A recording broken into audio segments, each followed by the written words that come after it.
Celtic Art in the Middle Ages, a video by Faith Tiller. When we think of the term Celtic art, what probably comes to mind are the elaborate interlace designs created in Ireland and England in the early Middle Ages, from the 5th to 11th centuries. In reality, these interlace designs that are so well known did not appear until later in the period, tracing to Mediterranean influences entering the region during the Germanic migration period. In fact, the term Celtic isn't even the term that art historians use to describe the art of this area. With these considerations in mind, we begin our inspection of this topic by first asking, what is Celtic art? In general, this term relates to the area that comprises present-day Ireland and England, although it will also cover the art of the Picts in Scotland. The style of this area has long favored geometric designs over figurative depictions, and of the few narrative scenes that do occur, all are thought to have only appeared due to outside influence. A variety of cultures have influenced Celtic art over time, and these additions have created various periods of different styles and art forms. Although there are significant regional similarities, there are also important differences in the art of the various regions throughout time. These differences and characteristics will be discussed in the following video. For the purposes of this project, we will be looking at Celtic art in the period beginning with the Roman withdrawal in the 5th century and ending with the establishment of Romanesque style in the 13th century. In Ireland, from the 5th to 7th century, much of the art appears to be a continuation of the earlier Iron Age Latin style. This style features curvilinear forms and a heavy use of vegetal motifs, along with the use of spirals and sometimes lyre and trumpet shapes. These styles are combined with various Roman and Romano-British influences, and we see influences from the Mediterranean and Germany entering the region with the rise of Christianity. This contact with Anglo-Saxons led to the creation of what is called insular or Hiberno-Saxon art in Ireland, beginning in the 8th century, and not declining until Viking presence in the region severely disrupted Irish life in the 11th century. It is at this point that we see insular art beginning to integrate the characteristic interlace designs, often also with the use of animal forms, resembling the animal style too of the German migration period. These animals are displayed in full form, but their bodies are usually elongated, allowing the animal forms to be interwoven to form some of the designs we think of as synonymous with the term Celtic art. These styles were integrated skillfully into a variety of artworks in the region, including metalwork and illuminated manuscripts, which featured full-page illustrations called carpet pages. It is also during this period that we see some new metalworking techniques employed in the region, such as chip carving, where a chisel is used to remove small pieces of material in a single piece. We also see the use of filigree in the region during this period, which is metalwork made with beads or twisted threads, usually both, which are soldered together and/or to other objects to create lace-like patterns and motifs for decoration. One of the best examples of metalwork in insular art is the chalice, large goblets usually used for drinking wine. Many examples of this art form exist in the region, and one of the most famous is the Ardagh chalice, a silver two-handled cup decorated in gold, brass, enamel, and pewter that was constructed from 354 separate pieces. We see a Christian influence in this artwork, with the names of the 12 apostles inscribed upon it. A girdle around the chalice displays gold wirework decorations of birds, animals, and geometric interlaced patterns. We also see the use of filigree and chip carving in the creation of this piece, and even the bottom of the chalice is decorated. We also see a common feature of this period in the use of cloisons, where wire is soldered onto the piece to create compartments, and these are then filled with either enamel or gemstones.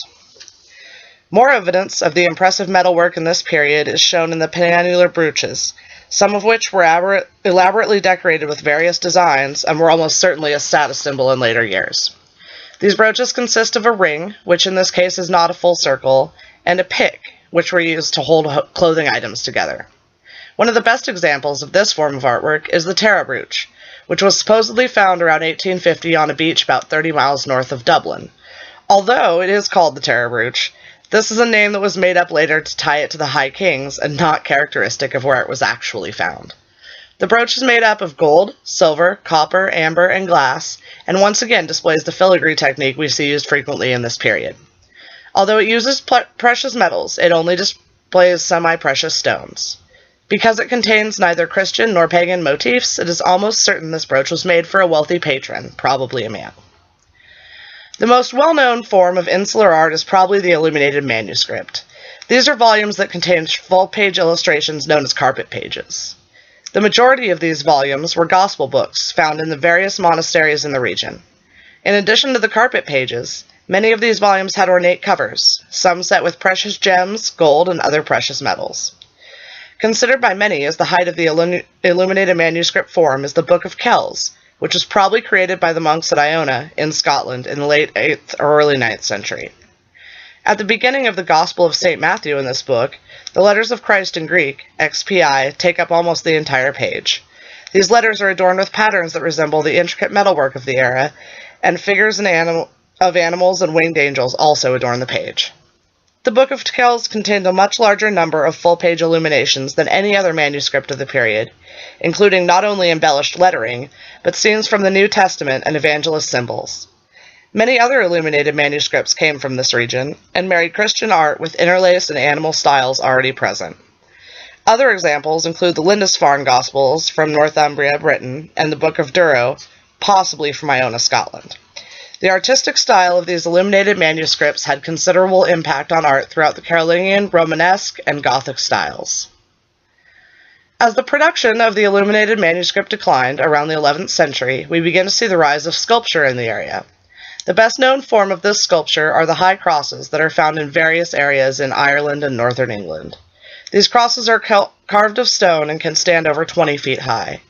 The majority of these monuments are identified as Celtic by the use of the circle intersecting the arms of the cross, and they featured carvings in relief that include both figures and ornamentation, such as the common interlaced patterns seen in many of the other artworks in the period.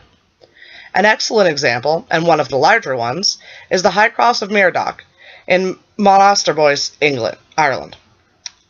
On this cross, the reliefs depict the crucifixion and the Last Judgment, fitting for a Christian burial as the cross is used for a grave marker. Not all the high crosses were used in this way, however, and many were erected outside churches and monasteries. One of the earliest examples of the high crosses in Ireland is thought to be the Ahany crosses in Kilcospleen graveyard. These two sandstone crosses are decorated with not only the traditional interlaced design, but also with a depiction of horses pulling a chariot. It is believed that these stone crosses are representative of what earlier wooden examples would have looked like, even if none have survived at the current period to be examined. Although Viking raids were commonplace in the 8th and 9th centuries in Ireland, the Viking influence on Irish art doesn't show up until the 11th century. At this point, we see the Scandinavian ringerike and urn styles with the use of birds, lions, and spirals in the motifs and slim stylization of animal forms, often interwoven, begin to show in Irish metalwork such as the Cross of Cong. The Cross of Cong was a processional cross, meant to be attached to a staff and carried by a member of the clergy at religious ceremonies. It was designed as a reliquary, and inside was purportedly a piece of the true cross, brought to the region from Rome in 1123. The cross displays strapwork designs that are characteristic of the urn style, and is made of oak covered by decorations in gold, silver, bronze, enamel, and glass, among others. The cross is 30 inches high, and over 18 inches across at the arms. Although it was thought the cross was of Romanesque design, it resembles closely many other examples found in Ireland from this time. This is another piece in which we see the use of filigree in the decoration. Viking influences are also found in monuments such as the Doherty Cross, and even in the illuminations of the Ricemark Psalter, created in Wales in the 11th century. During this same period in Scotland, the majority of artworks were in the form of stone sculpture, although there are some examples of metalwork dating to this period that have also been found. In contrast to Ireland and Britain, no illuminated manuscripts were created in the region during this period, or at least none that survived. The stone sculptures found in Scotland are called Pictish stones, named after the native Picts of Scotland, and are divided into 3 classes by scholars. Class 1 Pictish stones are unshaped standing stones, carved on one or both faces with a variety of symbols. On these stones, there are only incised symbols, and they do not feature a cross. It is believed that most of the Class 1 stones date from the 6th through 8th century, although there was a period where both Class 1 and 2 stones were being produced. Some of the symbols are abstract, but others depict animals and objects from everyday life, such as the comb and mirror. The symbols almost always appear in pairs, and it seems that when the comb, or comb and mirror, appear below, it symbolizes a female. Class 2 stones are mostly rectangular stones and feature a cross on one or both faces. The symbols are carved in relief instead of excised, and crosses are decorated with some characteristic interlaced designs. These stones date to the 8th and 9th century, and as a result of increasing influence of the region, many feature Christian motifs in addition to the usual symbols. Class 3 stones may be cross slabs, grave markers, or even composite stone shrines. This class of stone shows none of the characteristic Pictish symbols, and mostly date from after the Scottish takeover of the Picts in the 9th century. The largest standing Class 3 stone is Sueno stone, thought to originate around the 8th century, which stands around 21 feet high. Carved into the stone are not only a Celtic cross and an intricate battle scene, but also vine-like interlaced patterns running the full height of both sides.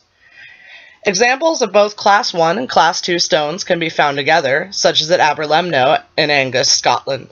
Aberlemno 1 is considered one of the best examples of a Class 1 stone and features Pictish symbols such as the serpent and the mirroring comb. Nearby, Aberlemno 2 is a shaped stone, on which an elaborately adorned Celtic cross is carved on one face. The cross is decorated in a variety of knotwork and keywork designs, and is bordered by animal figures that are similar to the style used in the Book of Kells. The other face of the stone features more Pictish symbols, some of which are thought to be a narrative account of the battle. As we have seen, Celtic art is a term that is best used loosely. For most people, when they hear it, the images that immediately come to mind are actually representative of Insular or Hiberno-Saxon art, such as the interwoven knotwork designs used in manuscript illumination and high crosses. Although the geographic area we have covered is relatively small and rather isolated, the art in this area has evolved and changed as many influences have moved in and out of the region. The combination of traditional Celtic art, with its curvilinear patterns and use of complex symbolism, with classical and religious influences, has produced a rich variety of beautiful artworks, from intricately detailed metalwork, to the glowing palettes of the carpet pages in illuminate manuscripts, to the impressive stone high crosses, and have left its mark on art history.